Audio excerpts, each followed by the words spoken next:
Now here's a real quick ABC breakdown here. You're gonna, as an investor or as an agent that's helping an investor or a buyer, you're gonna get your property under contract. That's the first thing. You're gonna get, and then you're gonna get all of the paperwork together to submit the short sale to the lender. Property's gonna get listed, so there'll be a listing agreement. Most There'll be a lenders are purchase gonna require contract that. from the buyer, just like any other, and then a whole bunch of stuff bolted on, called short sale stuff. Right. And, you know, here's some of the big banks that are involved here. And you always ask me which ones do I like. I like the big banks. They're very good. Wachovia as well. Wachovia gets it.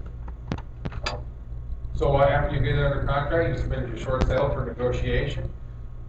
As the investor or buyer, you will start building your buyers list, just like we discussed. Build your buyers list, you get that approval, you go ahead and you pick your buyer out of your buyers list. Pick your buyer out of your buyers list, you get them under contract. This is when you own the house now.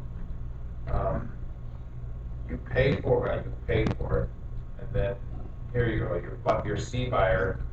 Yeah, I'm really good with this thing. I'm so sorry. The point is, we just discussed the ABC. The C buyer comes in and pays you for your house. Forget about the bank, forget about everything that took place last week. Now, they're buying it from you. something to keep in mind here, these things take a long time, and sometimes they get approved, sometimes they don't. Don't make your career on that one house, right? You want to be the built-in buyer on 15, 20, 30 of them, whatever you're comfortable with, right? If you're an agent, you're listing these things, don't just list the one and hope it closes, right, someday, because you're going to need a paycheck on another one and another one. So this is a game of numbers. I don't know how many offers I'm the buyer in on right now. I can't even keep track. Somebody in my office has a spreadsheet of all the properties that I'm the buyer of, supposedly. And, you know, eventually I'll get one or two of them. But that's how you want to play. So don't just sit there and start looking for a C buyer on one property. You're going to starve, right? Don't quit your day job. You got to play wide. Not all of them close. Right. So I've harped on the real estate agents. It's just a ton of good ways to make money in real estate, but don't spend your time being a short sale negotiator. And that's what I do. So I'm not saying I don't want competition. I'm just saying that I have a high volume, so I make good money at it. But if I was to start over, I would just find a really good negotiator and have to do it for me. So I don't care who you use, but that's not where your money's made. If someone's willing to do all that work for half a point on each side, I would almost double that just to not do that. I'll order it. I said almost.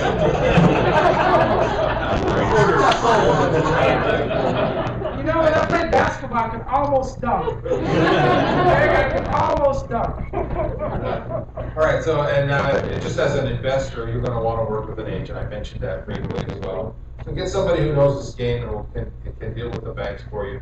And spend your time getting deals. Don't spend your time negotiating deals, but spend your time getting deals and keep up with the market. You may have to educate your people on what a trust is and what a title holding trust or LLC or something like that.